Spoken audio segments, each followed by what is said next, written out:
सादुल शेखावत जी नमस्कार। रामवीर त्यागी जी क्या हाल है? त्यागी साहब नमस्कार। मैं आपका भाई, आपका बेटा डॉक्टर जसप्रीत सिंह लोहान आप लोगों के साथ जुड़ा हूं। आपकी जो अपडेट है अमेरिका की डिपोर्टेशन की अपडेट, और उसमें काफी और चीजें आप लोगों के साथ शेयर करनी है, तो आप प्लीज इसको शेयर करते रहना ताकि हर उस व्यक्ति तक ये बात पहुंचे जहां हम इसको पहुंचाना चाहते हैं। मकसद एक है, जागरूकता जागरूकता जागरूकता। अवेयरनेस इंपॉर्टेंट है। कई बार चीजें वैसे नुकसान नहीं करती, लेकिन अगर जागरूकता हो तो उसका फायदा बहुत होता है। और जरिया बिल्कुल सीधा है, सोशल मीडिया के माध्यम से आप लोगों तक पहुंचाना, क्योंकि फोन कॉल्स ज्यादा होते हैं दिन में, और दिन में काम भी करना होता है, तो सबके फोन उठा नहीं सकते। इसलिए भी ये इम्पोर्टेंट है कि सोशल मीडिया के माध्यम से आप सभी से राम राम भी हो जाए, दुआ सलाम नमस्कार हो जाए, और अपनी बात भी आप लोगों तक रखी जाए, ताकि किसी भी चीज को लेके किसी भाई को कोई गलतफहमी ना हो। कोई र्यूमर्स या भ्रांतियां जो कई बार फैल जाती हैं, डर भय जो फैल जाता है, उससे आपको छुटकारा भी मिले। तो काफी सारे भाई जुड़े हैं, तो आप सभी को मेरी नमस्ते, राम राम, सत श्री अकाल, आदाब, भारत माता की जय। दोस्तों, आप इसको शेयर करते रहना ताकि उस व्यक्ति को जिनके बच्चे अमेरिका में बैठे हैं, और जो बच्चे अमेरिका में बैठे हैं वो भी इसको प्लीज शेयर करना, ताकि हमारे सभी भाइयों तक, सभी भारतीयों तक कम से कम ये बात पहुंचे। रामबीर जी पूछ रहे हैं जी, आप बताओ जी, अमेरिका में आप और मेरा परिवार ठीक है जी? हाँ जी, बिल्कुल ठीक ठाक है जी सारे। और आपके बेटे से भी बात हुई थी अभी परसों ही, तो वो भी बहुत बढ़िया है और अच्छा है। सुनीता गोस्वामी जी गुड मॉर्निंग जी, वेरी वेरी गुड मॉर्निंग जी, नमस्कार। और आप इसको बस 2 मिनट बाद और मैं शुरू करता हूं। अब आप इसको शेयर करते रहना प्लीज, ताकि हर उस व्यक्ति तक ये बात पहुंच जाए।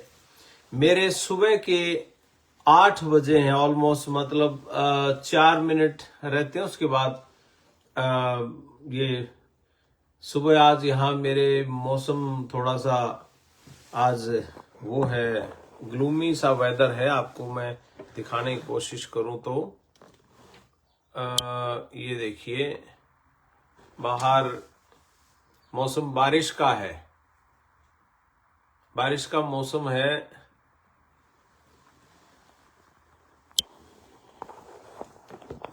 और बारिश के मौसम से मुझे बात याद आ गई कि बारिश का जमाना है, कागज की कश्ती है और पार भी जाना है।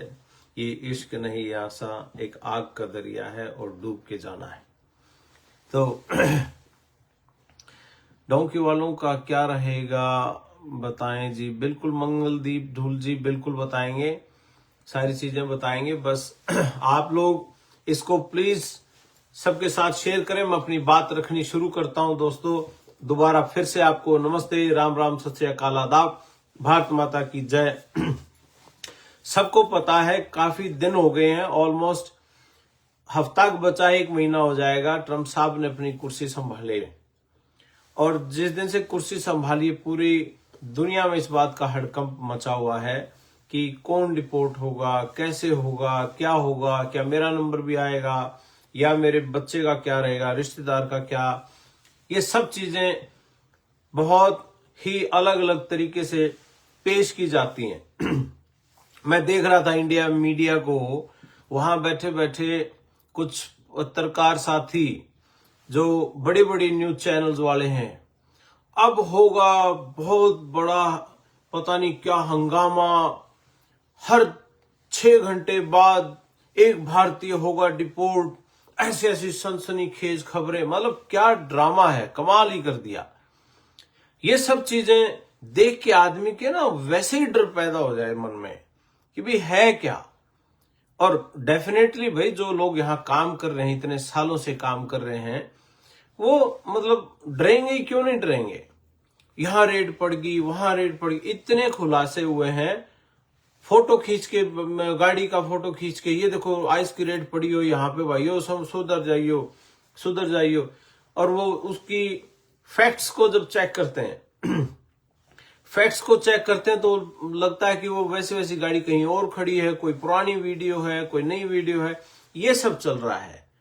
और हमारा काम सिर्फ आपकी जागरूकता पैदा करना है, ना किसी भाई को डराना है और ना ही किसी को भ्रमित करना है, सिर्फ और सिर्फ सही जानकारी देना ही हमारा मकसद है। दोस्तों, पहले भी बहुत सारी वीडियोज में ये सब बातें बताई गई कि भाई कैसे कैसे और कौन पकड़ा जाएगा, कैसे कैसे ये चीजें होंगी।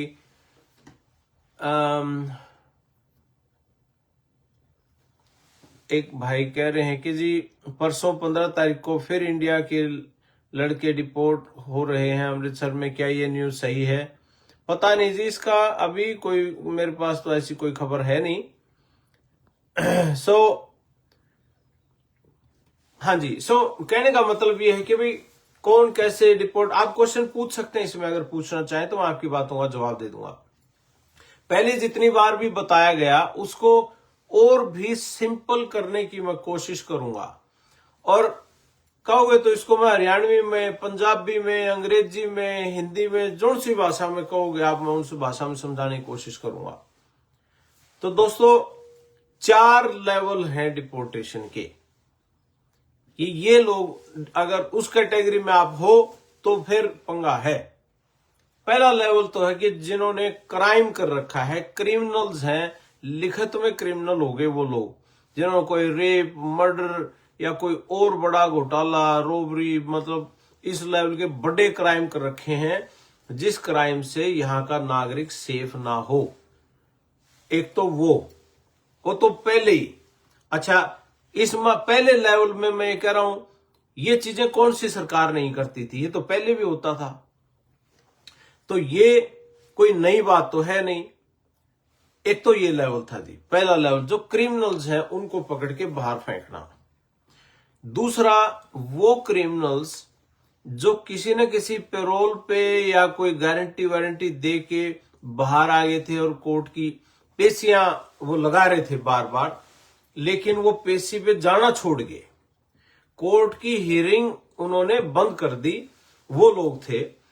एक उनकी धरपकड़ जरूरी है, क्योंकि भाई वो क्रिमिनल केसेस उन पे चल रहे हैं लेकिन कोर्ट जाना बंद कर दिया। वो चीज एक सेकंड नंबर पे वो लोग आते हैं। तीसरे नंबर के लोग हैं, तीसरा लेवल धरपकड़ का, डिपोर्टेशन का, तीसरी कैटेगरी में कौन लोग आते हैं? जिन लोगों का असाइलम केस लगा हुआ था, जो हमारे लिए सबसे इंपॉर्टेंट चीज है, क्योंकि हमारे इंडियंस तो यहाँ का कोई क्रिमिनल तो है नहीं, हमारे तो असाइलम वाले लोग हैं। असाइलम जिन लोगों का लगा हुआ था और उनको कोर्ट ने असाइलम डिनाई कर दिया, असाइलम फेल कर दिया, या असाइलम उसकी डिपोर्टेशन लग गई। अब किसी भी तरीके से आप इसको समझ लीजिए, जिनकी असाइलम का केस लगा हुआ था और उनको कोर्ट ने सुनवाई कर ली, सुनवाई करने के बाद कोर्ट ने उस बात पे विश्वास नहीं किया और उसको कहा जी आप वापस जाइए, हम आपको डिपोर्ट कर रहे हैं। वो ऑर्डर किए हुए हैं, लेकिन वो लोग डिपोर्टेशन लगने के बाद वापस गए नहीं, उन लोगों की, वो लोग भी इसमें शामिल हैं। या अगर उनकी डिपोर्टेशन लगी हुई है और उसके बावजूद भी उन्होंने दोबारा से अपील की हुई है, ये लोग भी उसमें शामिल नहीं हैं। जो बिल्कुल ही आप ये समझ लो कि मतलब डिपोर्टेशन लग गई और उसके बाद वो गायब भी हो गए कि भाई जब पकड़े जाएंगे देखी जाएगी, तब तक अपना काम कुम करते रहो, पैसे वैसे कमाते रहो। वो लोग, एक भाई पूछ रहे हैं जो बच्चे कैंप में हैं भाई साहब जी उनके बारे में बताएं। जो कैंप में हैं अभी उनका केस असाइलम का नहीं लगा हुआ है, वो आइस के पास हैं, आइस उनकी सुनवाई करेंगी और अगर उनकी बात में दम हुआ, उनको इस बात पे लगा कि यस सीरियसली इसकी जान को वहां खतरा है, वापस जाते ये व्यक्ति के साथ कुछ भी हो सकता है, उस बात को लेके उसको सबूत देने पड़ेंगे, सारी चीजें करनी पड़ेंगी। अगर ऐसा हो जाता है तो फिर उसको ऐसा कोई खतरा नहीं है। ऐसा नहीं कि डिटेंशन सेंटर्स में जितने लोग पड़े हैं सबको ही बाहर फेंकेंगे, नहीं। कोई जेन्युइन भी होते हैं, किसी की सच में जान को खतरा है, कोई वैसे आया होता है तो वो उसको फिल्टर करेंगे, लेकिन ये है कि वो फैसला थोड़ा जल्दी करने की कोशिश कर सकते हैं उन भाइयों के लिए। जो तीसरा लेवल था असाइलम डिनाई वाला केस हो गया जी, क्योंकि वो तो पहले भी था लेकिन पकड़े नहीं जाते थे। अब इन्होंने इसको थोड़ा सा बहुत फास्ट कर दिया है, ये फर्क है। चौथा लेवल जो है वो है कि जिन लोगों ने कभी अमेरिका में आके कभी अप्लाई ही नहीं किया असाइलम या कोई और केस उन्होंने कभी अप्लाई ही नहीं किया और वो अनडिटेक्टेड ऐसे ही घूम रहे हैं। अब ये लोग कहते हैं कि जनसंख्या तो मान लिया हो 50 करोड़ और लोग घूम रहे हैं 60 करोड़।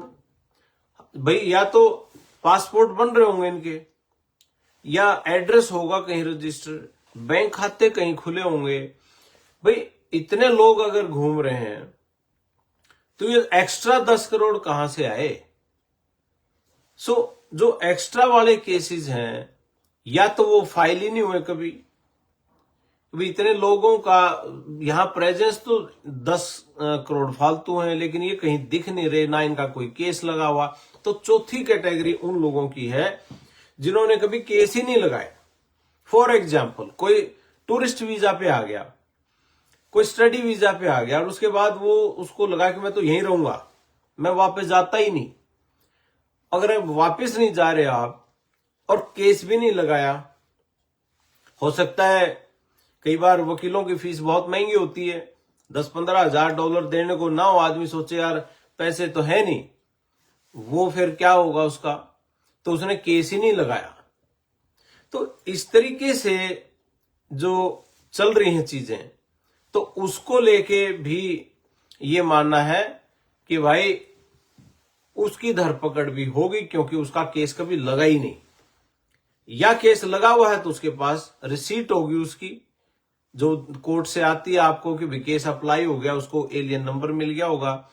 मैटर ही नहीं करता आपको वर्क परमिट मिला है नहीं मिला है, उसकी बात छोड़िए, सिंपल बात है केस अप्लाई ही नहीं हुआ। तो ये 4 लेवल जो मैंने आपको बताए हैं, कुछ भाई बाद में जुड़े हैं, मैं उनके लिए एक बार रिपीट कर देता हूं। नंबर 1 कैटेगरी है जिनके ऊपर बहुत सीरियस क्रिमिनल चार्जेस हैं, वो लोग हैं, उनको करेंगे बाहर। दूसरा, जिन लोगों के ऊपर क्रिमिनल चार्जेस थे लेकिन पेरोल पे बाहर थे, कोर्ट में डेट मिस कर गए और कोर्ट में कभी गए ही नहीं, वो लोग हैं दूसरे नंबर पे। तीसरे नंबर पे वो लोग थे जिनके असाइलम के केस डिनाई हो गए, फेल हो गए या डिपोर्टेशन लगी, तो ये तीसरे लेवल की कैटेगरी है। लेकिन ये डिपोर्टेशन जो उनको लगी है जिनकी कोर्ट में सुनवाई पूरी होली, जिनकी फाइनल हियरिंग आली, उनके कोर्ट ने केस पास नहीं किए, ये वो लोग हैं।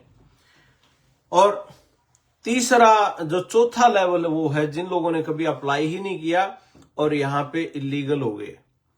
असल इलीगल तो वो है, असल माना जाए तो असल इलीगल तो वो है जिनका कोई भी स्टेटस नहीं है, ना अप्लाई किया लेकिन यहां रह रहे हैं और चुपचाप अपना कहीं ना कहीं से काम कर रहे हैं, कुछ कर रहे हैं, लेकिन वो कंप्लीटली अनडॉक्यूमेंटेड हैं, जिनका कहीं कोई जिक्र नहीं, ना खातों में जिक्र, ना कहीं बैंक में जिक्र, ना कहीं इमिग्रेशन में उनकी कहीं कोई फाइल लगी हुई है, कहीं कुछ भी नहीं लगा हुआ, तो वो है।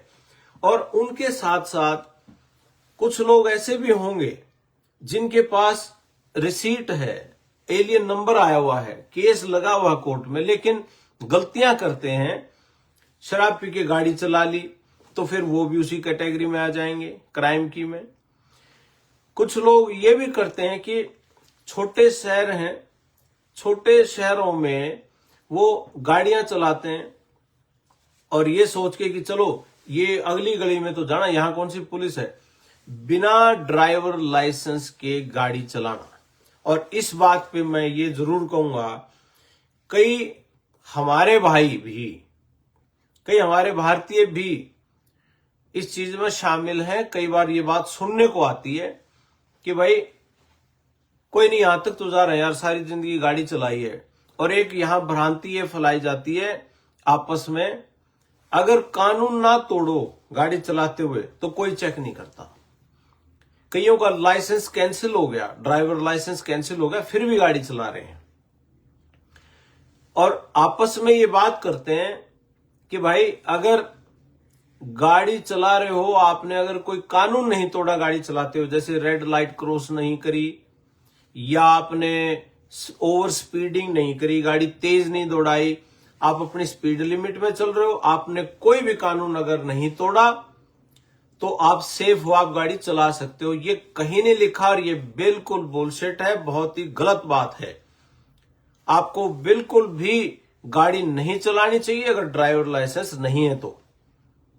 ये बात आप लिख लेना, अगर ऐसा कोई बच्चा पकड़ा गया, चाहे आपके पास कितना ही बढ़िया डॉक्यूमेंट हो, आपका केस पेंडिंग हो, आपका केस चल रहा हो, वो इसी कैटेगरी में, चौथी कैटेगरी में वो रखे गए हैं, वो डेफिनेटली इस पे जाएंगे, वो डेफिनेटली इस चीज के ऊपर उसका संज्ञान लिया जाएगा कि भाई क्यों गाड़ी चला रहा था, इलीगल इमिग्रेंट है और गाड़ी बिना लाइसेंस के चला रहा था। इसका मतलब वो ये समझते हैं कि आप किसी के अंदर भी गाड़ी ठोक सकते हो, आप एक्सपर्ट ड्राइवर नहीं हो, एक्सपर्ट ड्राइवर होते तो आपके पास लाइसेंस होता, वो ये मानते हैं। और जब तक भाई चल रही है, कोई चीज चल रही है, 1 मिनट के लिए सोच के देखना, बिना लाइसेंस के आप गाड़ी चला रहे हो और गलती से कोई बच्चा, कोई बुजुर्ग, कोई डायरेक्शन दूसरे देश से आके नए देश में आप गाड़ी चला रहे हो जहां पे उल्टे साइड स्टेयरिंग है और गलती हो जाए डायरेक्शन की, कि ऐसी गाड़ी इस तरफ घुसा ली जहां पे आगे से भी ट्रैफिक आ रहा हो, गलत तरीके से आ रहा हो तो और किसी के लग जाए वो गाड़ी या कोई मर जाए तो ये सीधा सीधा मर्डर है, मैनस्लॉटर केस लगता है और अंदर जेल में सारी जिंदगी भी बाहर नहीं निकलता आदमी। तो ऐसे ऐसे सीरियस चीजें हैं। और वैसे भी पकड़ा जाए भी ओवर स्पीडिंग है और या कुछ है तो इस चीज से हमें बचने की बहुत जरूरत है। और शराब पी के गाड़ी चलाना कि यार मेरे कौन सा नशा हो रहा है, चला लेते हैं थोड़ी दूरी, अगले घर, गली में तो है घर, कोई नहीं ले आया यार, भाई है तू मेरा, कोई नहीं, दो बियर ही तो पिए तूने, क्या हो गया भाई, ये गलती ना कर लियो। हाथ जोड़ के रिक्वेस्ट है, उबर कर लियो, लिफ्ट कर लियो, पैदल चले जाइयो या वहीं सो जाओ जिसके घर में हो, तुम सोफे पे सो जियो यार, कोई दिक्कत नहीं, लेकिन ये पंगा ना लियो। क्योंकि कई बार ना जब उल्टे लग गया करें किसी के तो ऊंट पे बैठे न कुत्ता पाड़ दिया करे, यार कहावत तो सुनी होगी ना सबने, ऊंट पे बैठे न कुत्ता इसीलिए पाड़ा, बोले यार सारा सिस्टम ठीक चल रहा था, एक छोटी ही गलती ने सारी जिंदगी तबाह कर दी। ऐसा मत करना भाई, अपने लिए जो कर रहे हो तुम पीछे भी देख लियो, बहुत घर परिवार सारा सब कुछ बैठा है। तो ये चीजें मतलब मैं जरूर कहना चाहूंगा, ये जरूर करें। अब आती है 5वीं बात, और वो 5वीं बात है बर्थ राइट सिटीजनशिप की, कि भाई जी इंडिया वाला ड्राइवर लाइसेंस भी चलता है क्या? ड्राइवर लाइसेंस जी, इंटरनेशनल ड्राइवर लाइसेंस अगर आप ले आओ तो उसकी म्याद 6 महीने होती है। पहले 1 साल होती थी, अब 6 महीने है उसकी म्याद, और उसके अंदर अंदर आपको यहां का ड्राइवर लाइसेंस लेना होता, तो आप ले सकते हो। हाँ जी, 5वीं बात जो मैं बात कर रहा था, जो सबसे ज्यादा जरूरी है, वो है बर्थ राइट सिटीजनशिप की। बर्थ राइट सिटीजनशिप का मतलब है कि अगर आपका बच्चा अमेरिका की धरती पे पैदा होता है तो वो बच्चा अपने आप ही वो यहां का नागरिक पैदा होता है, यहां का नागरिक बन जाता है। 2 साल वाला कानून क्या है जी? हाँ जी, ये 2 साल वाला भी मैं बताता हूं, एक बार ये बात पूरी कर लूं मैं। तो ये चीज कि बच्चा यहां पैदा हो, वो अपने आप यहां का सिटीजन बन जाता है, ये शुरू से ही होती आई ये चीज। अब हुआ क्या कि जैसे किसी का टूरिस्ट वीजा लगा हो, पूरी दुनिया में, अकेले भारतीय नहीं, पूरी दुनिया में, मैक्सिको है और कंट्री है, चाइना है, जापान है, और अपने एशियन कंट्रीज हैं, साउथ एशियन कंट्रीज हैं, वो सारी, या यूरोपियन कंट्रीज भी जिनको चस्का है अमेरिका का, या साउथ अमेरिकन कंट्रीज हैं ये भी, जिनका टूरिस्ट वीजा लगा हुआ है, इवन स्टूडेंट वीजा लगा हुआ है, और हस्बैंड वाइफ आए हुए हैं स्टूडेंट वीजा पे, वर्क वीजा लग के आया हुआ है, H1B वाले हैं, जो कि बहुत ज्यादा मात्रा में है, मतलब कि 72% यहाँ की बड़ी कंपनियों में 72% भारतीय हैं जो वर्क वीजा पे हैं। तो वो अपनी बच्चों के साथ, अपनी वाइफ के साथ आए हुए हैं, और जो टूरिस्ट वीजा वाले वो लोग भी हैं, और वो कई बार ये प्लान करते हैं कि भाई 6 महीने की एंट्री मिलेगी और अभी 6वां महीना चल रहा है, तो जाके 3 महीने बाद डिलीवरी कर देंगे।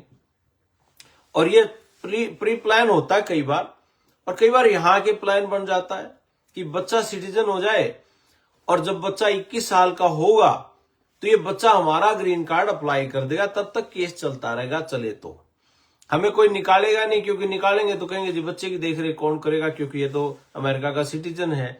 तो इस सिस्टम के साथ वो प्ले होता था, तो उसको लेके ट्रंप साहब ने ये बात कह दी कि भाई जन्म के थ्रू अगर सिटीजनशिप है तो वो उसको हम रद्द करते हैं, वो हम करते नहीं। अब जैसे सबको पता लगा कि आते ये कानून बनेगा, बहुत से लोगों ने ये कहा कि भाई उसके आने से पहले डिलीवरी कर लो। अब देखिए, मतलब कैसी सी बात, आपने भी अखबारों में पढ़ी होगी, शायद सुनी होगी, लेकिन मैं भी बता दूं आपको कि जन्म बच्चे का अभी टाइम पूरा नहीं हुआ है, नेचुरल तरीके से उसका प्रोसेस अभी कंप्लीट नहीं हुआ है, कोई लेबर पेन नहीं है, लेकिन ये सोच के कि अगर वो आ गया उससे पहले बच्चे का जन्म है, मतलब नेचुरल चीजों से छेड़खानी शुरू कर दी हमने। अब वो छेड़खानी शुरू करने से डॉक्टर्स भी तनाव में आए कि भैया ये तो अनएथिकल है, गलत है, कि जब इसका समय नहीं हुआ और सारी चीजें ठीक चल रही हैं, अंदर कोई दिक्कत परेशानी भी नहीं है, तो ये डिलीवरी कैसे हो सकती है। उसको स्टडी करके जी मेरी ये दिक्कत है, वो दिक्कत है, वो डिलीवरी कर दो। यार ऐसा भी क्या सिटीजनशिप हो गया कि आप खिलवाड़ कर रहे हो उस बच्चे की जिंदगी के साथ भी, और जो वाइफ है, माँ और बच्चा दोनों की जिंदगी के साथ ये खिलवाड़ है एक सिटीजनशिप के लिए। सिटीजनशिप तो तब होगी जब ये बच्चा सुरक्षित होगा या मां सुरक्षित होगी। अब इसकी कॉम्प्लिकेशन भी आदमी ने पढ़ लेनी चाहिए। अगर भाई 40 हफ्ते से पहले तो वो करते नहीं, अगर जब तक कोई मेडिकल इमरजेंसी ना हो जाए कि जी अंदर कोई प्रॉब्लम होगी, इन्फेक्शन हो गया, कुछ और हो गया, कोई बच्चे में खास एक्टिविटी नोट कर रहे हैं डॉक्टर और मेडिकल इमरजेंसी हो, कहते जी करना पड़ेगा, फिर तो सिटीजनशिप हो ना हो, सरकार किसी की, उससे तो कोई लेना देना ही नहीं, वो तो करते ही हैं। इंडिया में भी करते हैं, यहां भी करते हैं, हर जगह करते हैं। लेकिन इस इंटेंशन से बच्चे को जन्म देना कि भाई सिटीजन हो जाएगा बच्चा पैदा, सारी जिंदगी कोसेगा, अगर कोई बीमारी लगी ना उसको कि अपने सिटीजनशिप के चक्कर में तुमने मेरी इसी तिसी कर दी, वो नेचुरल ग्रो नहीं हुआ बच्चा। और ये रिसर्च भी कहती है, साइंस भी कहती है कि अगर ऐसी तरीके से होती है चीजें तो उसको जो ब्रीदिंग की प्रॉब्लम है, बच्चे को सांस की दिक्कत हो सकती है, बड़ी भारी सांस लेने में उसको तकलीफ हो सकती है जब बच्चा पैदा होता है, और मदर को एक्स्ट्रा ब्लीडिंग के तरीके से बहुत भारी नुकसान हो सकता है, क्योंकि ना तो बॉडी तैयार है जन्म देने के लिए, ना ही बच्चा रेडी बाहर आने के लिए। उसके साथ छेड़खानी करके, जैसे करते ना, कहीं बाढ़ आ गई, कहीं कोई और सूखा पड़ गया, तूफान आ गया और सब कुछ तहस नहस होता है ना, क्योंकि हम प्रकृति से छिड़ाव कर रहे हैं, उनके साथ छेड़छाड़ कर रहे हैं। ये चीज अब, क्योंकि कई जो हमारे भाई यहां मान लिया वर्क परमिट पे हैं, H1B वीजा पे हैं, जो सबसे ज्यादा है। H1B पे जो वीजा, सॉरी ये मैं किसी का मैसेज, H1B वीजा पे जो बच्चे आए हुए हैं और भाई हमारे काम कर रहे हैं, 10 साल हो गए, अभी ग्रीन कार्ड की वेट कर रहे हैं, और 10 साल भाई नेचुरल सी बात है, अगर हस्बैंड वाइफ उन्होंने फैमिली प्लानिंग भी करनी है, बच्चे को भी जन्म देना है, वो दें नेचुरल तरीके से। और लेकिन अब ये जो नया आ गया सिस्टम कि भाई जब अगर अमेरिका में हो तो सिटीजनशिप नहीं देंगे, इसको कोर्ट ने चैलेंज कर दिया, इसके ऊपर लॉ सूट हो गए, इसके ऊपर बहुत सी चीजों को कई जजेज ने इसको कोर्ट ऑर्डर को ब्लॉक कर दिया कि भाई नहीं। और जब तक ये रूल लागू नहीं हो सकता, जब तक कोर्ट में ये क्लियर ना हो जाए, कोर्ट इसमें पूरी सुनवाई करके इसको जस्टिफाई करके अगर ना कर दे, तब तक ये कानून लागू नहीं होगा। लेकिन सरकार अपना गेम खेल रही है वो कि भाई फिर हम हायर कोर्ट से, सुप्रीम कोर्ट से इसको पास करा लेंगे, तुम कर लो फेल जो तुमने कर रहा है। ये चल रहा है, लेकिन कहना का एक मतलब ये है कि भाई इस चीज के चलते वहां भी कहीं कोर्ट में केस फेल ना हो जाए, कहीं कोर्ट इनकी फेवर ना कर दे, उनकी फेवर ना कर दे, उस चक्कर में आप अपना डिसीजन मत बदलना कि भाई बच्चे को पहले डिलीवर कर लेते हैं, क्या दिक्कत है, अभी वो आर्टिफिशियल पेन करके कर लो, आप ये कर लो ना। नेचुरल तरीके से जो चीजें होनी है उसी का स्वागत कीजिए, वही होना चाहिए। तो ये बर्थराइट सिटीजनशिप की बात थी कि जन्म से, और ये बहुत चीजें होती हैं, अकेले इंडियन नहीं, पूरी दुनिया के लोग इस बात को प्लान करते हैं कि कैसे कैसे आप टूरिस्ट वीजा से आए, कोई डोंकी के रास्ते से भी आए, डोंकी के रास्ते से आके यहाँ बच्चे पैदा हुए हैं। तो ये सब चीजें ये इसको आप शेयर करना जरूर से भी जरूर, इंपॉर्टेंट इंफॉर्मेशन है। पूरा दिन मैं अपनी काम करूंगा, पेशेंट भी देखने हैं और भी काम करने, तो बहुत लोगों के मैं फोन नहीं उठा पाता, फिर उनके मैसेज आते हैं, भाई साहब 5 बार फोन कर लिया, फोन नहीं उठा रहे, 3 दिन से लगाओ मैं फोन नहीं उठा रहे। और आप सब समझते हैं, मैं आपको सोशल मीडिया के माध्यम से उन सभी भाइयों से भी माफी मांगता हूं कि मैं सबके फोन नहीं उठा पाता। तो भाई बुरा ना मानिए, क्योंकि मैं भी काम करूं हूं, मैं भी दिहाड़ीदार मजदूर हूं, थारा ही डाल सारे भाई करे, मैं भी करूं हूं, मैंने भी घर पालना है भाई, बच्चे पालने हैं। तो इस तरीके से आप सभी इसको शेयर करना ज्यादा से ज्यादा, ताकि हर व्यक्ति तक सही इंफॉर्मेशन पहुंच जाए। भाइयों ये बड़ा मैटर है, इसको सुलझाने के लिए मोदी जी ही हल निकालेंगे। अब देखो जी, मोदी जी आए हुए हैं, क्या करके जाएंगे वो पता लग जाएगा। मीडिया बिल्कुल ऑब्जर्व कर रही है, वो रुके हुए हैं यहाँ उनके घर के बिल्कुल पास में ही। तो क्या बैठकें होती, एक बात तो सही है, मैं आपको बता दूं जो फील हो रहा है यहाँ पे, आने वाला समय अमेरिका में भारतीयों का ही है, ये तो मुझे कंफर्म है। और कंफर्म इस करके है क्योंकि जो डायनामिक्स लग रहे हैं ना पूरी दुनिया के, उनके आज के हालातों के हिसाब से अमेरिका को इंडियन ही फिट बैठ रहा है। मुस्लिम कंट्रीज इनको फिट नहीं बैठ रही, चाइना इनको फिट नहीं बैठ रहा, और इंडिया सेकंड लार्जेस्ट नंबर पे इमिग्रेंट इंडिया के हैं अमेरिका के अंदर, दूसरे नंबर पे। पूरी दुनिया जितने लोग आए हुए हैं, हम दूसरे नंबर पे हैं। स्टूडेंट वीजा में तो हम पहले नंबर पे हैं, बाकी के और वीजाज हैं उनमें हम दूसरे नंबर पे हैं। तो अब हमारा जो काम करने का तरीका, हम इनके साथ मिलके काम करने का तरीका डेफिनेटली इनको पसंद आता है, और इसी वजह से हमारे 72% लोग इनकी आईटी कंपनियों को और बड़ी बड़ी कंपनियों को संभाले बैठे हैं। कई सीईओ लेवल पे भी हमारे भाई बैठे हैं, सीनियर मैनेजरियल पोस्ट पे हमारे लोग बैठे हैं। हाँ जी, एक भाई कह रहे हैं जी 2 साल वाले कानून के बारे में जरूर बताना। हाँ, अब आता हूं मैं इस बात के ऊपर। 2 साल वाला कानून, अब देखिए अपने यहां तो बहुत आग की तरफ बात फैलती है, एक छोटी सी नेगेटिव न्यूज तो इतनी जल्दी फैलती है, पूछो ही ना। इस कानून का नाम में 2 साल वाला कानून काट दिया। 2 साल वाला क्या मामला है वो भाई, एक्सपीडाइट रिमूवल का है सिस्टम। और वो ये है कि इन्होंने केस बहुत ज्यादा इनके पास, हमें लगता है सिर्फ भारतीयों के हैं, भारतीयों के नहीं, हमारे से तो कई गुना ज्यादा केसेस इनके हैं, जो ये साउथ अमेरिकन कंट्रीज हैं इनके, अल साल्वाडोर के, ग्वाटेमाला, मैक्सिको, हंडूरस, वेनेजुएला, इनके हैं कई कई लाख। हमारे तो कुछ भी नहीं है। गाड़ी चलाना बिना पेपर्स के क्या जुर्म है जी? आज के दिन तो अगर फंस गया तो जुर्म है जी, वो उसकी छुट्टी कर देंगे। ये आज के दिन नहीं बख्शा जाएगा। अगर असाइलम केस चल रहा है और बिना पेपर के गाड़ी चलाते पकड़े गए तो ये चौथी कैटेगरी में जो मैंने बोला है इस वीडियो में, आप सुन लेना। तो जी 2 साल वाला ये था कि भाई वो कहते हैं कि इतना ज्यादा लंबी लिस्टें लगी हुई हैं, इतने लंबे लंबे केसेस हैं और कोर्ट्स के पास समय नहीं है, कोर्ट हैंग होगी क्योंकि वो कहते हैं ना सिस्टम हैंग हो गया। तो ये सब चीजें भाई वहां पे इतने लंबे केसेस चलते हैं, कई कई साल चल रहे हैं ना, तो उनके चलते आप इन्होंने एक फैसला लिया कि हम इमिग्रेशन को और आइस को भी ये हक देते हैं कि वो भी केस की सुनवाई करें और अपने लेवल पे वहां पे इसको डिसाइड करें कि भी इसका केस पास करना है, फेल करना है। और जिनको 2 साल से कम समय हुआ यहां आए हुए, सिर्फ उनके केस कर सकते हैं वो।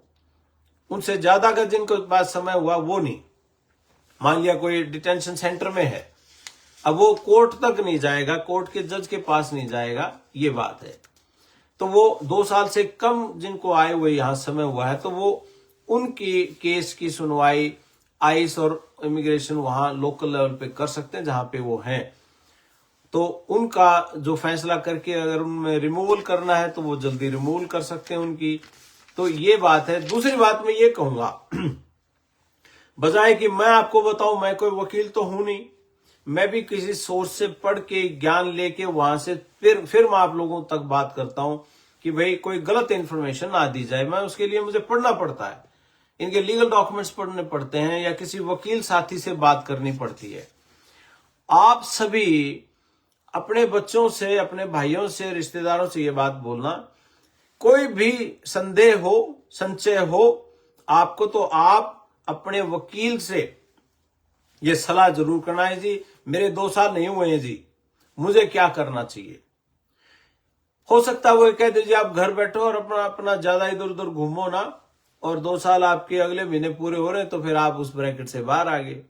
या कोई और सलाह आपको वकील दे दे, या आप उसमें आते भी हो कि नहीं, इस बात की सलाह भी वकील दे देगा। तो ये सारी की सारी चीजें आप अपने वकील से लीजिए, ताकि वो लीगल सलाह है, वो कानूनी सलाह है। वो ये भी बता देंगे अगर किसी का इमिग्रेशन या आइस के सामने आमना सामना ही हो गया तो क्या करना चाहिए। भाई इस बारे में मैं आपको कल बताता हूं। इस बारे में आके अगर इतने सारी चीजों के बावजूद भी अगर आपका आइस आपके सामने फिर भी आ जाए तो आपको क्या करना चाहिए, इसके बारे में डिटेल में चर्चा करेंगे, क्योंकि छोटा विषय नहीं है। आपकी तैयारियां क्या होनी चाहिए, क्या डॉक्यूमेंट्स पास होने चाहिए, और जिनके डिपोर्टेशन लगी हुई है और उनको पता है मुझे कभी भी पकड़ा जा सकता है, लेकिन डिपोर्टेशन उनकी लगी, जब केस फेल हुए तो भाई 4 साल हो सकता है कोर्ट में केस चलाओ, और उन 4 सालों में उस भाई का बिजनेस भी अच्छा चल रहा हो। अब डिपोर्टेशन लगी, उसको पकड़े कभी भी बाहर कर देंगे, और उसने वहां घर खरीद रखा हो, उसने बैंक में अच्छे पैसे पड़े हो, पैसा इधर उधर इन्वेस्ट कर रखा हो, तो उसका क्या होगा जी। मान लिया आज पकड़ा और पकड़ के चढ़ा दिया अमृतसर वाली में, तो फिर उसका क्या बनेगा। तो उसका घर यहां है, गाड़ी है, ये सब चीजें, उसका क्या बनेगा। तो ऐसी चीजों पे चर्चा करेंगे अपन कल कि भाई क्या होना चाहिए और किस चीज के लिए आप लोगों को तैयार रहना चाहिए, खास तौर पे उनको जिनकी असाइलम की एप्लीकेशन डिनाई हो चुकी है, डिपोर्टेशन लग चुकी है, उन लोगों के लिए। अब बीच बीच में ये कुछ मैसेजेस आ रहे थे कि सर केस कैलिफोर्निया में और काम न्यूयॉर्क में कर सकते हैं क्या। देखो भाई, काम तो वैसे कहीं कर सकते हो, कोई रिस्ट्रिक्शंस नहीं होती हैं, लेकिन आजकल के माहौल के हिसाब से कोई ऐसा ना हो भाई कोई बहाना ढूंढ रहा हो, कोई आदमी वैसे चिढ़ता हो विदेशियों से। तो इस चक्कर में वकील भी यही सलाह दे रहे हैं कि भाई जहां केस लगाओ वहीं रहो, आप वहीं काम कर लो, जब माहौल ठीक हो जाएगा तो ठीक हो जाएगा। और एक और मैं बता, जो मुझे लगता है, मेरे पर्सनल विचार हैं, गलत भी हो सकते हैं, ये 2-4 महीने 6 महीने का मामला मन लगे भाई, उसके बाद तो चीजें नॉर्मल हो ही जाती हैं, इतना लंबा सिस्टम सा लगता नहीं। मैं एक दो कमेंट और ऊपर थे, वो भी मैं पढ़ लूं एक बार। कोई पूछ रहा था पढ़ाई में गैप है तो स्टडी वीजा लग सकता है। बिल्कुल लग सकता है जी। सुभाष डूडी जी पूछ रहे हैं, बिल्कुल लग सकता है। जो हमारे बच्चे गए हुए 8-8 साल का गैप था जिनका, वो बच्चे भी गए हुए हैं। पिछले जब से ये ट्रंप की सरकार आई 20 जनवरी से लेके अब तक 4 नए वीजा भी लगे हैं। ऐसा कुछ नहीं है। ये जो चीजें चल रही हैं सब नॉर्मल ही हैं, पहले भी होती थी और अब भी हो रही हैं। और अब 4 वीजा लगे भी हैं जिस दिन से ये इनकी सरकार है। उसके बाद स्टूडेंट वीजा भी लगे, टूरिस्ट वीजा भी लगे हैं। और जी पढ़ाई में गैप का स्टडी वीजा बिल्कुल लगे हैं जी, पहले भी। लोहान जी, आपको नहीं लगता कि बड़े भाई साहब को चुनाव नहीं लड़ना चाहिए था? ये तो भाई साहब सही पूछियो जी नरेश जी, मैं तो इस पे क्या बोलूं। और हर व्यक्ति को हक है, क्यों ना लड़े। आपको भी लड़ना चाहिए, सबको लड़ना चाहिए। चुनाव तो हर व्यक्ति की एक जिम्मेदारी होती है, लड़ना चाहिए। अगर देश को, समाज को कोई अच्छी चीज देना चाहता हो व्यक्ति तो देनी चाहिए। उनके लिए गलत है अगर मन में ये भाव हो ना कि भाई इलेक्शन लड़कर रुपये कमाने हैं, करप्शन करना है, उनको नहीं लड़ना चाहिए और लोगों को लड़वाना भी नहीं चाहिए और ना ही साथ लगना चाहिए।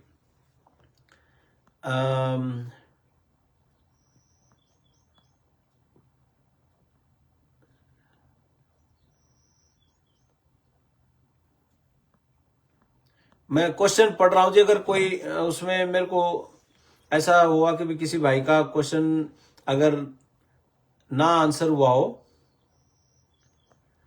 सर जो अंडर एज है उनका क्या होगा? हाँ, अंडर एज वाला ये है जी कि भाई अंडर एज वाला किस कैपेसिटी में यहां रह रहा है। भाई अंडर एज का मतलब 18 साल से कम उम्र का है, 21 साल से कम उम्र का है।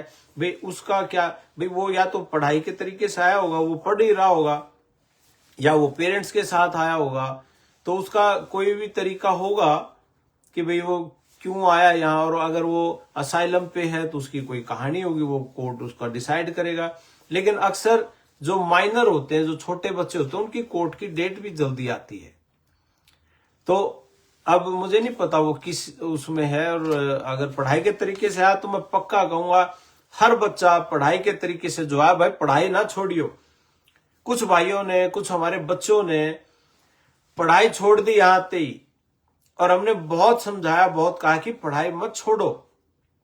तुम कौन सा 2-2 करोड़ रुपए वाली यूनिवर्सिटियों में पढ़ रहे हो? सस्ती यूनिवर्सिटियों में एडमिशन करवा रखे हैं, और ऐसे यूनिवर्सिटी जिन्हें बहुत आसानी से अफोर्ड कर सकते हो। इतने सारे बच्चे कर रहे हैं, लेकिन सिर्फ कई बार लालच मन में तंग करता है कि पैसे जुड़ जाएंगे। पैसे जो पढ़ाई के लिए यूनिवर्सिटी को देनी है फीस, वो जुड़ जाएगी। अरे वो जुड़ नहीं रही, कमाल की बात है। और मैं माँ बाप को भी ये बात कहता हूं, अपने बच्चों के हाथों से किताबें मत छीनिए, ये पाप है। आपने बच्चे को भेजा, मैं हमेशा ये कह के भेजता हूं, 1 सेमेस्टर की फीस और 6 महीने का किराया देके भेज दो। और ये कर्जा भी हो जाए पढ़ाई करते करते तो कोई बात नहीं है। पढ़ा लिखा व्यक्ति कर्जा नहीं छोड़ता, और 200%। और इन देशों में और कर्जे की चिंता, क्या बात कर रहे हो आप? जो बच्चे पढ़ाई करने के लिए आए हुए हैं, मैं उनसे रिक्वेस्ट करता हूं वो डेफिनेटली अपनी पढ़ाई पूरी करें। भविष्य आपका है, तभी आप बड़ा कुछ कर पाएंगे। पढ़ाई, पेरेंट्स भी कई बार कह देते हैं ठीक है बेटा लगा ले असाइलम, के करेगा, पढ़ के पीछे कमांड तो गया है। अरे हद होगी। ये पैसे पढ़ा लिखा व्यक्ति आगे चल के, मैं कहता हूं दिहाड़ी मजदूरी भी कर लेगा। एक पढ़ा लिखा व्यक्ति अगर डिग्री पूरी करके ट्रक चलाएगा तो अलग ढंग से चलाएगा, वो चाय की रेडी लगाएगा अलग ढंग से लगाएगा, रेस्टोरेंट खोलेगा अलग ढंग से खोलेगा। उसको यहाँ मानसिक विकास जरूरी है, और मानसिक विकास पढ़ाई से आता है, स्टडी से आता है, शिक्षा से आता है। ये जरूरी है, आप इसको ना छुड़वाइए। मेरी कई पेरेंट्स से बहस भी हुई इस बारे में, क्यों पढ़ाई छुड़वाई, क्यों? पहले बाप दादा पढ़ रहे, 7 पीढ़ी पढ़ रही, खेतों में काम किया, मजदूरी करी, दिहाड़ी करी, और अब बच्चे को भेज दिया। अरे वो पढ़ रहा था ठीक ठाक, उससे क्यों छीनी किताबें आपने? क्यों उसको उकसाया इस बात के लिए कि बेटा तू ये केस लगा ले, वो केस लगा? वो ठीक ठाक पढ़ रहा था। थोड़ा सा बड़ा होगा वो गालियां देगा आपको कि मैं पढ़ने आया था, मेरे को क्यों आपने छुड़वा दी किताबें। थोड़ी सी हिम्मत और कर लेते। और ये जरूरी है, मैं आपको बता रहा हूं, ये बच्चे जिस दिन पढ़ लिख के आगे निकलेंगे ना, ये खुद की फैक्ट्री कोई लगाएगा, खुद की कंपनियां खोलेंगे या बड़ी कंपनीज में जॉब करेंगे तो बहुत कुछ हो जाएगा।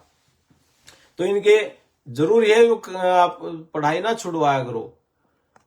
तो जी और तो मेरे को कहीं नजर नहीं आ रही जी कमेंट्स वगैरह। सर मेरे बेटे का गार्डियन का केस पास हो गया है, कोई दिक्कत नहीं है। अच्छी बात है जी, उनका केस पास हो गया तो बहुत बहुत बधाई आपको। और अच्छी बात है अगर हो गया तो जी। सर जी वर्क परमिट हो जाएगा अमेरिका का?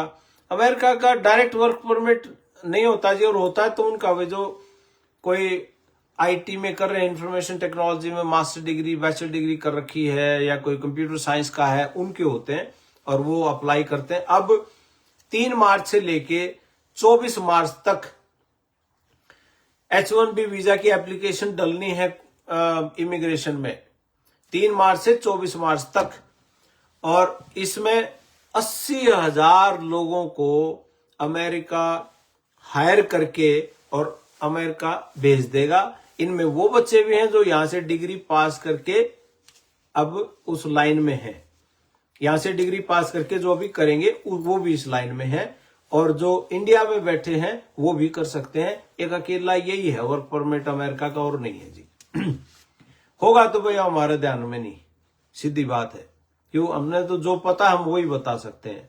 तो ये है जी। और दूसरी बात जो लोग कह रहे हैं पता नहीं भैया अमेरिका में अब आगे चल के क्या होगा क्या नहीं होगा, ऐसा नहीं है जी। 200% आपके हक में हवा चलेगी, आपकी फेवर में चलेगी, क्योंकि आपके बिना इनका काम नहीं चलना है। पढ़े लिखे लोग आ रहे हैं हमारे, इनकी कंपनियां संभाल रहे हैं, और बाकी सिस्टम बंद होने के बाद तो स्टडी वीजा, टूरिस्ट वीजा और ये जो H1B वाला मामला है ये हिट रहेगा आने वाले समय में, क्योंकि हमारे बच्चे पढ़ाई में तेज हैं और इनको पसंद भी आते हैं।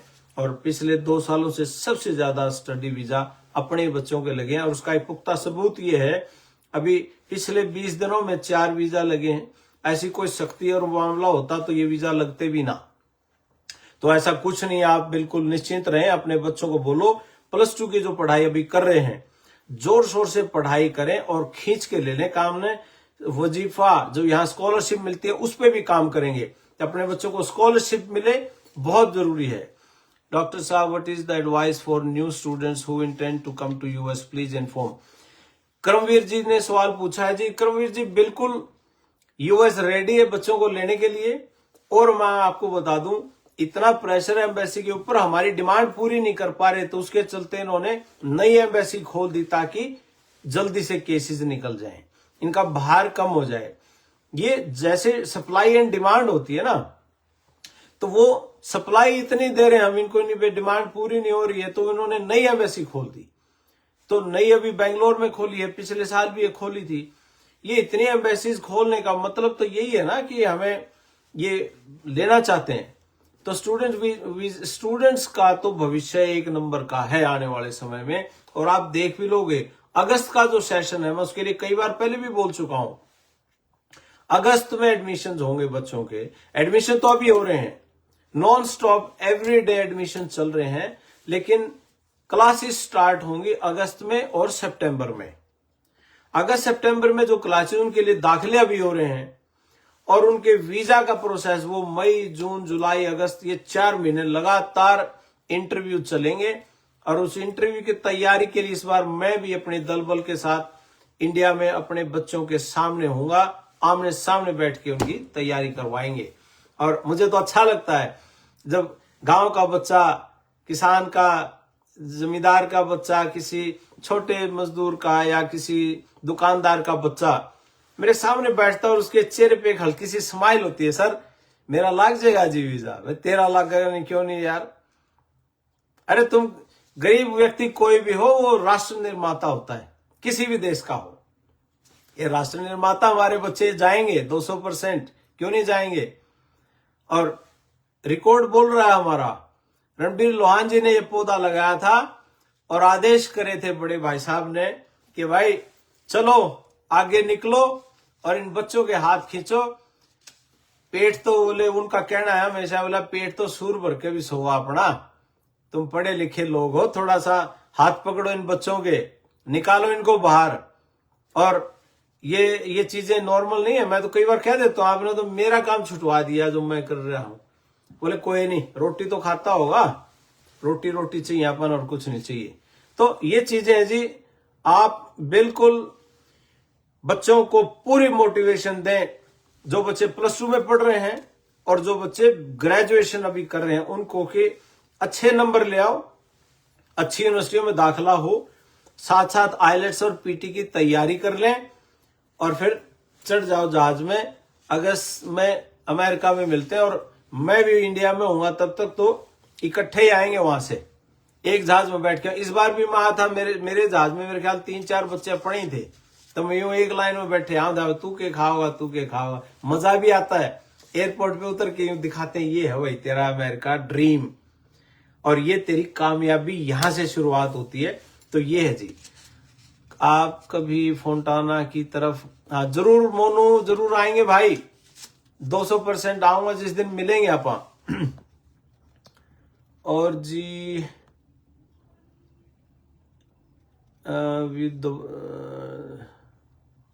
आप मेरे को कॉल कर सकते हो। अच्छा सर जी, +2 के बाद गैप है 8-10 साल का जी, उसका क्या सोल्यूशन है? कोई रास्ता है तो दिखाओ। लोहान सर जी। अंकुश बिश्नोई जी, देखिए गैप इन गोरों के भी हैं पढ़ाई में। पिछले हमारा अब तक का जो वीजा गैप वालों का लगा, वो 8 साल का गैप था जिसका वीजा लगा था। लेकिन आप जिसको गैप समझ रहे हैं, वो शायद हमारी नजरों में गैप ना हो। फर्क सिर्फ इस बात का है कि उसको एक्सप्लेन कैसे करते हो आप गैप को।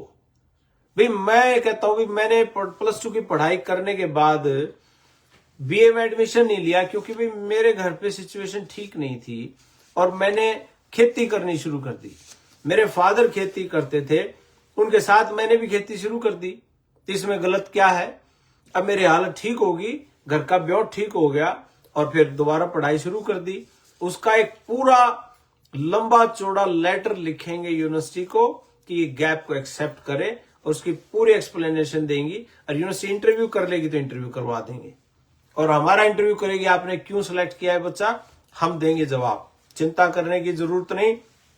गैप वालों को बिल्कुल भी, कोई तो काम किया होगा गैप के दौरान, कोई दुकान पे बैठा होगा, कोई फादर के साथ बिजनेस में रहा होगा, कुछ तो किया होगा।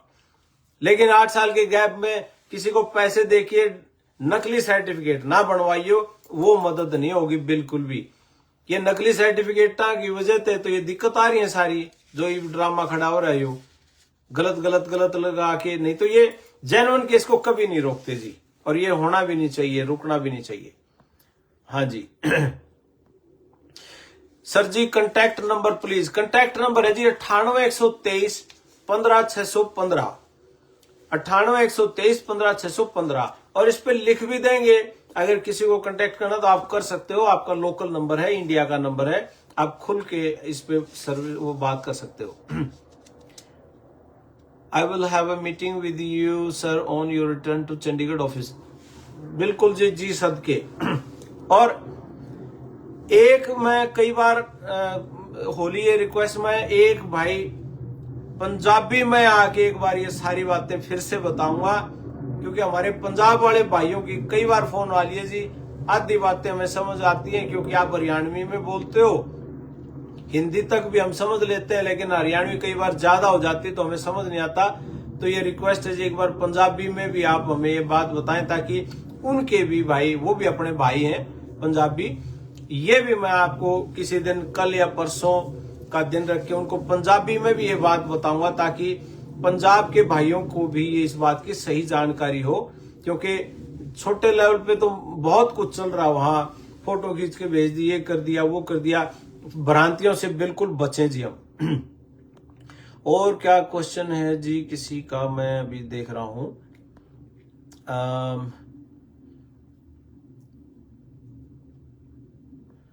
आपके विचार सुनकर बहुत अच्छा लगता है भाई साहब। धन्यवाद जी वीरेंद्र जी, बहुत बहुत आप लोगों के आशीर्वाद की वजह से ये एनर्जी है। मैं 1:30 बजे सोया था रात को और अभी 6:30 बजे सुबह उठ लिया, और सुबह उठ के काम करना अच्छा लगता है। और आप लोगों से मुलाकात होगी, मुझे ऐसा लग रहा है जैसे मैं इंडिया जाके आ गया। तो मेरी भी एनर्जी आप लोगों के साथ ही है। सर एमएससी के बारे में बता दो। आप एक काम करा ये स्टूडेंट्स का टॉपिक अपन न्यारा रख ले। मैं आया तो था इस बात खातर कि अपने भाइयों को भी बता दें।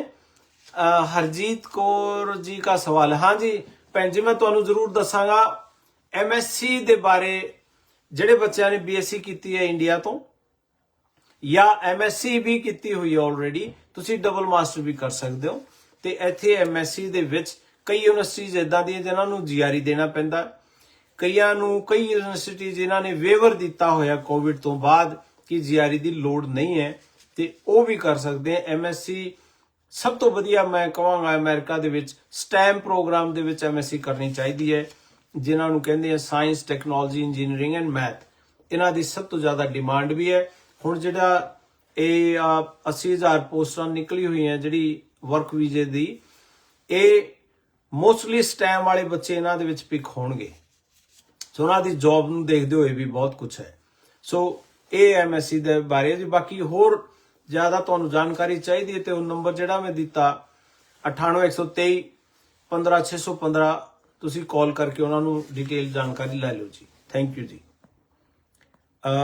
एमए पोल सर एज 47 आ गया, कर सकता हूं सर? भाई एमए पॉलिटिकल साइंस आपने कर रखी है, 47 आपकी एज है, आपका कोई ना कोई होगा ऐसा सिस्टम कि आपने कोई जॉब कर रहे होगे, प्राइवेट जॉब कर रहे होगे।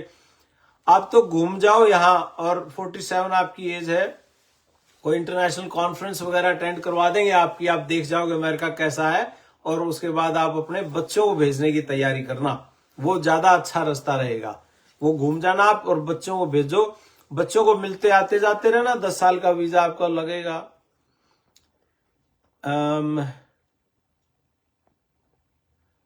हमारा वीजा लग गया है। अमित महेश्वरी जी, बहुत बहुत बधाई हो अमित जी आपको। आ जाओ अमेरिका में मिलते हैं।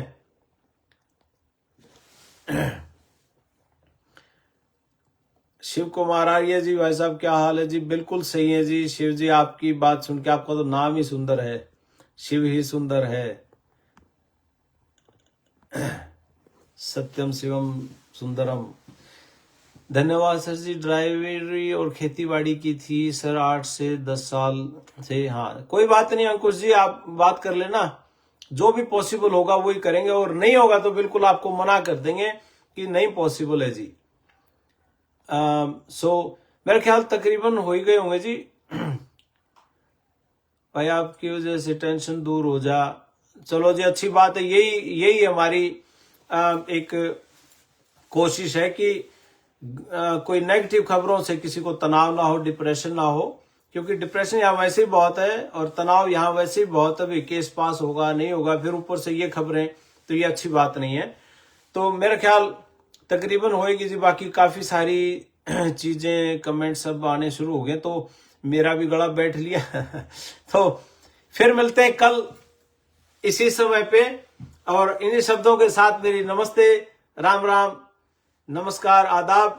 भारत माता की जय दोस्तों, जय हिंद। स्वस्थ रहो, तगड़े रहो, मजबूत रहो, और सारे भाइयों को फिर से आप बिल्कुल love and peace, love you all. Thank you.